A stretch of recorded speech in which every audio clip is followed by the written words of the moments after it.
living in this world, our devices are constantly getting in the way of us actually connecting with people. And I say that through understanding that we are more digitally connected than we've ever been. There's so many ways to digitally connect with people, but it is just simply not the same type of connection, right? We don't have the same things that we're getting out of it. There's a little bit, you can think of it as a hierarchy.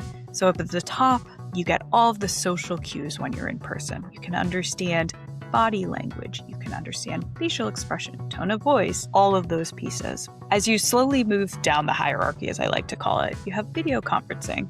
Okay, you're probably not getting my body language, but you're getting some other stuff. And then you get phone and you're getting tone of voice. And as someone who has led customer support teams, let me tell you that if you are smiling and you say something, it does change your tone. It's a little trick of the trade.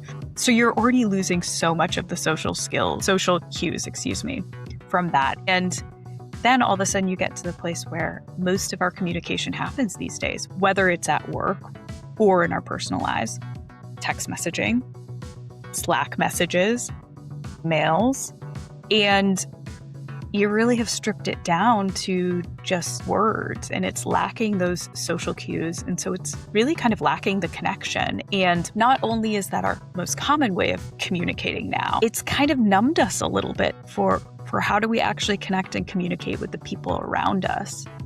So I think this leads to, even when we're surrounded by people, how do we start the conversation? What are we saying to them? One of the messier things that probably is even like happening to me right now is then understanding that I need to be the one that sets the direction for the business. And not just in like a very, simple way, like, oh, we need to hit some kind of a revenue goal. That's not really a direction. That's a KPI that we need to achieve. But for people to be motivated to work with you, you need to think about them, how they are working at your company, what vision they see, sort of what future they see here. So there is a lot of thought about how others are reacting to what you do, and then how also I react to basically what they're doing, and how I'm creating this kind of big ship that steers into some kind of direction where everybody's on board with the same idea. And then that creates pressure to perform, because like on the other hand, you might just say, you know what, what we're doing right now, let's just stay there.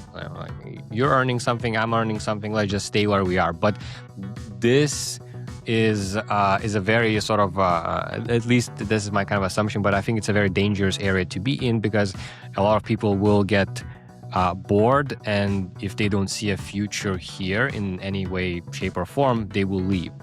In terms of putting profits over people, it's not a long game. When you think about business vitality, I don't know about you, but I wouldn't want to be the focus of a Netflix documentary that didn't show me in the best light. You know, I think about, what was that show, the Tiger something another, that other documentary that was on Netflix, in where a few years ago, this person and their business became a laughingstock because of how their story was told in the documentary. Similar with this aircraft carrier that you're talking about. Just think about the challenges that they're going to have in terms of recruiting the top aviation people, the top engineers, the top mechanics, the top operations people. I wouldn't be running to go to that organization, would you? And so that's why I say it's not a long game, in where when you stop to think about putting profits over people, because as we said earlier, there is a direct correlation between the people that your organization lose and the customers that you're also losing. And ultimately, as we were talking about earlier, you brought up the whole notion of trust. As a customer and as a flyer, how trusting are you going to be? No, it's not political. It's just truth. So the Bureau, if the Bureau wants to hire white men, they just say we're hiring because white guys are going to come. And so that cultural experience, that ethnic experience, that is also part of the background that's going to add diversity of thought, a perspective that I cannot have. It's not intuitive to me. I need someone else who's lived that different life to say, maybe think of it this way. And they may be wrong, but it's going to change. You know what? Not quite that, but maybe this. Yeah. Diversity has been made political. It's not. It's definitely a strength, fortunately. And I think this was even an aspect that has come through as we'd have SWAT tryouts. New guys come out to the team, and our team leader would emphasize that, guys, we don't want to silo our thought. Like, we've got tactics and those are mandated, but we also want people to come in who aren't just like the guy next to you. And you don't want to go too far off because now it breaks continuity and maybe camaraderie. But when we've got this oddball or that person who doesn't quite fit what we think is definable, but they meet the standards and look like to be a good person, that was admittedly now broadening even in SWAT, where you think, whatever, man, you're just pointing guns and knocking down doors. But there are still aspects where that creativity is going to make us better, which is then going to make us safer too.